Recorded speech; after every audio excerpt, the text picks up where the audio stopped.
Donc on m'a demandé de vous parler, alors c'est là le pointeur, et ok, de vous parler des recommandations dans le traitement du diabète de type 2 en pratique. Alors ça tombe plutôt bien puisque la prise de position de la Société francophone du diabète va paraître là incessamment sous peu. C'est vraiment très proche. Mais avant de vous montrer ça, je voudrais faire un tout petit peu d'histoire sur cette prise de position. Je ne sais pas si les plus anciens reconnaissent ça. C'est un vieux truc, 2013, ça fait 10 ans. Ce sont les dernières recommandations, parce que seulement ce qui sort de la HAS peut avoir le titre de recommandation.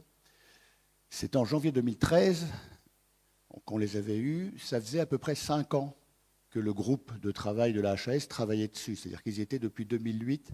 Enfin, ils l'avaient rédigé plutôt en 2008-2009 et elles sont sorties en 2013. Et elles étaient déjà obsolètes quand elles sont sorties.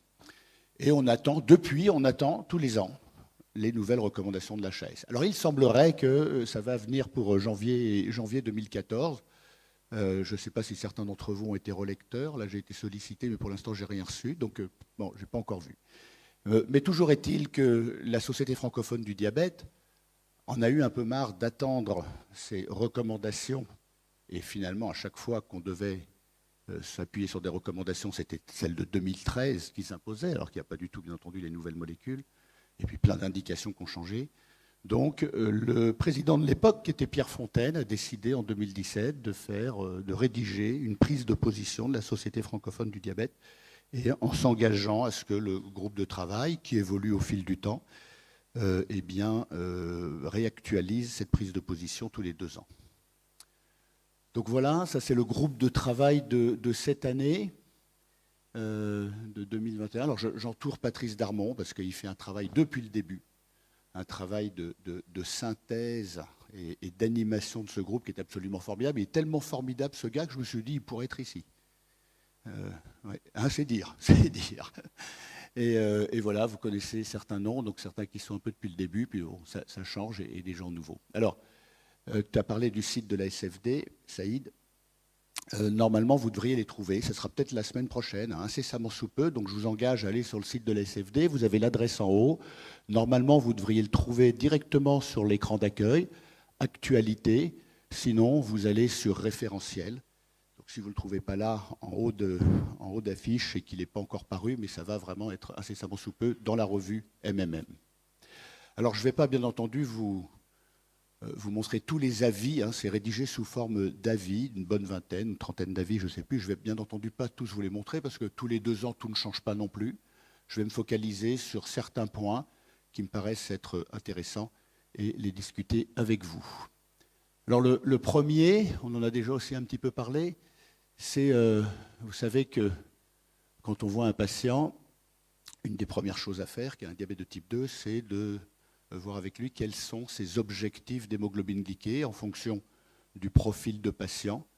On peut évaluer, on peut fixer des objectifs d'hémoglobine glyquée différents en fonction de son âge, de ses comorbidités, de sa situation physiologique, grossesse ou pas.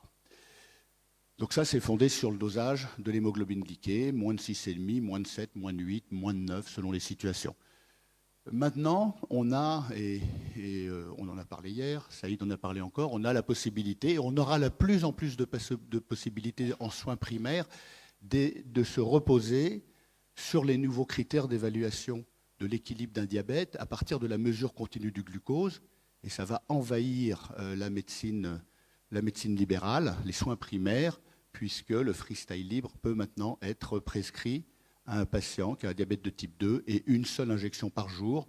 En théorie, à partir du moment où son hémoglobine glyquée est à plus de 8%, j'ai envie de dire, dès que vous pensez que ça peut servir à votre patient, pas forcément sur le long terme d'ailleurs, mais ce sera bien de le faire. On y reviendra un petit peu, mais toujours est-il qu'on a rajouté du coup ce tableau qui vous permettra d'estimer si votre patient bien remplit les objectifs, donc sur l'hémoglobine glyquée, mais aussi sur les critères de mesure continue. Alors vous voyez que il y a 2 situations. Finalement, on n'a pas mis la grossesse là, hors grossesse, mais il y a le cas général.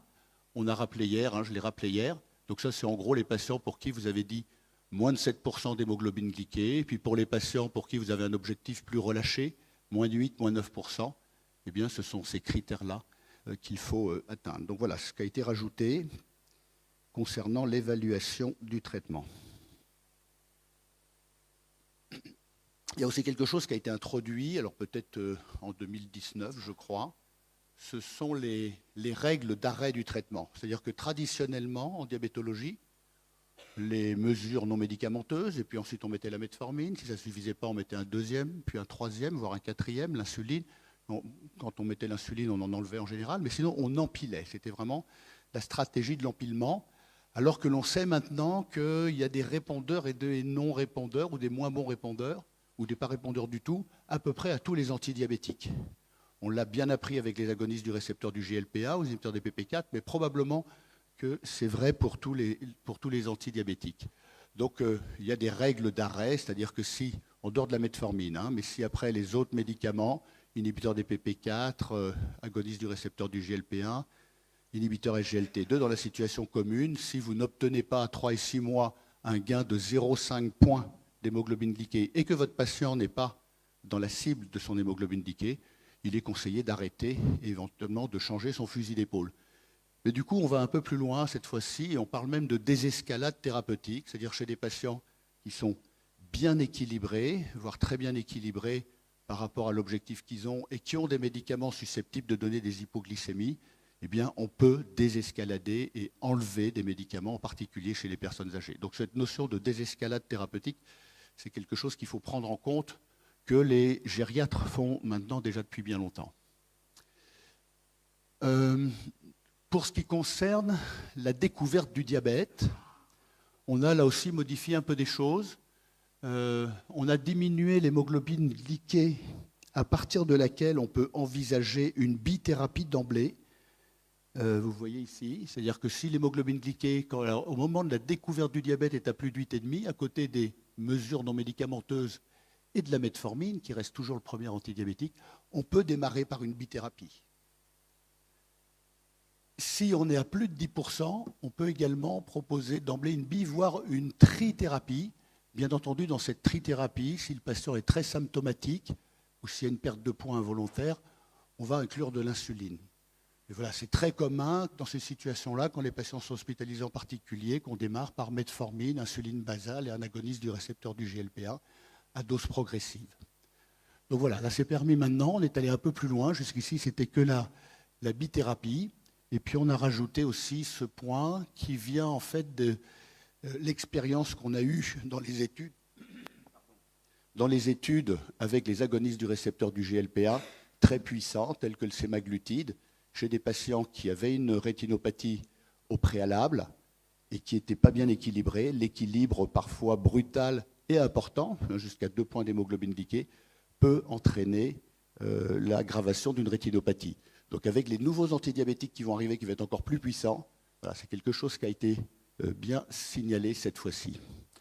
Alors pour revenir sur la possibilité de faire ou trithérapie, je voudrais juste vous montrer une recommandation de nos collègues endocrinologues américains pour vous dire qu'ils vont plus loin et que peut-être à l'avenir on ira peut-être même plus loin nous aussi en France, c'est-à-dire qu'ils font un peu comme les antihypertensiologues maintenant, c'est-à-dire très vite une bithérapie d'emblée.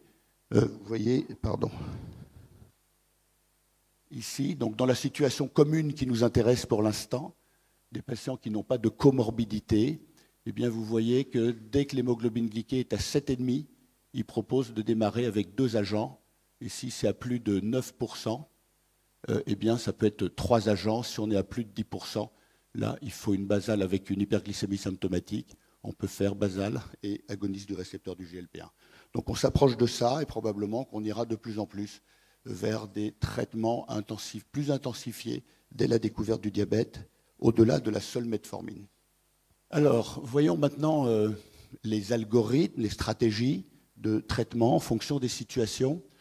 Donc je vous montre juste là 2 points, j'insiste sur 2 points. Donc là, on est dans la situation commune. La situation commune, elle a un tout petit peu changé, dans le sens où on n'a pas mis le poids, mais elle comprend donc des patients de moins de 75 ans qui n'ont pas de maladie athéromateuse avérée, pas d'insuffisance cardiaque et pas de maladie rénale chronique. Pas de comorbidité qui vont changer la stratégie. Eh bien, dans cette situation-là, il y a 2 points sur lesquels on insiste. La place des sulfamides qui diminue au fil du temps. Vous voyez qu'il ils n'ont pas disparu, mais que le petit carré, la surface du petit carré qui les représente, est quand même bien plus faible que celle des autres. Et puis, l'introduction du double agoniste GIP, des récepteurs GIP et GLP1, qu'on a mis en parallèle de ceux des agonistes du récepteur du GLP1 dans la situation commune, puisque leur profil d'efficacité, que ce soit sur l'hémoglobine glyquée ou sur le poids, est similaire, plus important mais similaire, leur profil de tolérance est également similaire, et qu'on a donc anticipé leur prochaine commercialisation en 2024, on ne sait pas exactement quand, mais disons qu'ils seront commercialisés avant la prochaine révision de cette prise de position, ce que l'on avait déjà fait antérieurement avec les inhibiteurs SGLT2. On l'avait également anticipé. Alors simplement pour vous montrer, je ne vous montrerai que ça comme étude hors la prise de position. C'est une méta-analyse en réseau qui permet de comparer l'efficacité de plusieurs molécules qui n'ont pas forcément été comparées en face à face dans une étude, mais c'est une comparaison indirecte, et simplement pour vous montrer qu'effectivement, le tirzépatide, puisque c'est de lui qu'il s'agit, quelle que soit la dose, est plus efficace que les agonistes du récepteur du GLP1 sur la diminution de l'hémoglobine glyquée. On va jusqu'à 2 points, même parfois plus dans certaines études. Et on a la même chose sur le poids. Vous voyez une efficacité. Non, ça c'est l'hémoglobine glyquée toujours. Voilà, ici c'est le poids. Voilà, on va jusqu'à plus de 10 kilos, et même plus dans certaines études encore. Mais on sait que chez les diabétiques, l'efficacité est un peu moins importante avec le tirzépatide, le double agoniste, qu'avec les autres. Donc ce n'est pas des molécules qu'on pourra, ce sera l'une ou l'autre, mais les doubles agonistes sont plus efficaces.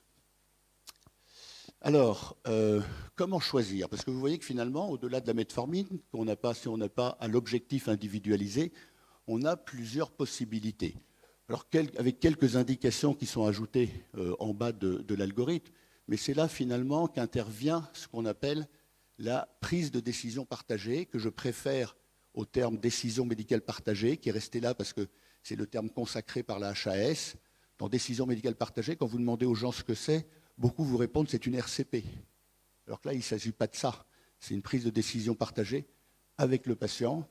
Et c'est la prise de décision, le processus qui est partagé, parce qu'en fin de compte, dans les maladies chroniques, c'est toujours le patient qui décidera de faire ou de ne pas faire. Et donc c'est là que, bien entendu, cette approche prend tout son sens, une approche centrée sur le patient, qui est fondée sur l'échange d'informations détaillées autour de toutes les options possibles et conclue par une prise de décision éclairée, acceptée mutuellement par le patient et le soignant. Dans une situation, dans une situation comme celle de la diapositive précédente, toutes les alternatives sont susceptibles d'améliorer l'hémoglobine glyquée. Et finalement, on va choisir avec le patient celle qu'il préfère essayer en première intention.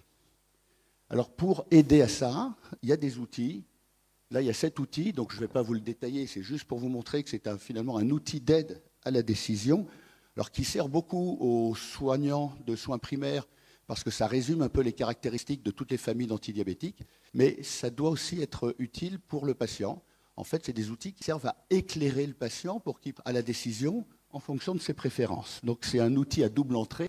Vous avez ici toutes les familles d'antidiabétiques, depuis la metformine jusqu'aux caractéristiques des différentes familles qui peuvent être intéressantes pour le patient de connaître. Donc là, vous avez l'efficacité sur l'hypoglycémie, oui ou non. Les effets, vous avez vu que l'insuline n'était pas sur la diapositive précédente. L'insuline au stade de la bithérapie, en général, donc vous voyez qu'elle trouve peut-être exemple, par exemple, de paliste ou un double agoniste, s'il était apporté cette année, à savoir qu'on privilégiait dans le texte, en tous les cas, l'utilisation de la glargine U100, et particulièrement en biosimilaire par rapport aux insulines basales de seconde génération pour des raisons de prix, mais les choses ont un petit peu changé dans la mesure où on a fait une étude avec Pierre Gourdy, Bruno de Tournai, Patrice Dargy, d'initiation par une basale ou de première ou de deuxième génération n'était pas différente sur le terme du coût, avec même plutôt un avantage pour la seconde génération. C'est-à-dire qu'on ne compare plus les molécules, le prix des molécules, mais le prix de la stratégie en considérant le remboursement, le coût hospitalier, le coût de ville et les coûts totaux. Et quand on fait ça, on s'aperçoit que les agonistes du récepteur, les doubles agonistes bientôt, inhibiteurs SGLT2, qui marchent bien aussi, sachant que la metformine, tu l'avais gardée. Maintenant, si le patient avait fait le choix avec son médecin de garder le basal plus 1, etc., on passe au basal bolus. En sachant que vraiment, en particulier chez les personnes âgées, essayons, enfin en tout cas c'est mon éviter, pas seulement âgées, mais de tout faire pour éviter le basal bolus, qui n'est pas le plus pratique au quotidien et qui est le plus grand pourvoyeur d'hypoglycémie sévère.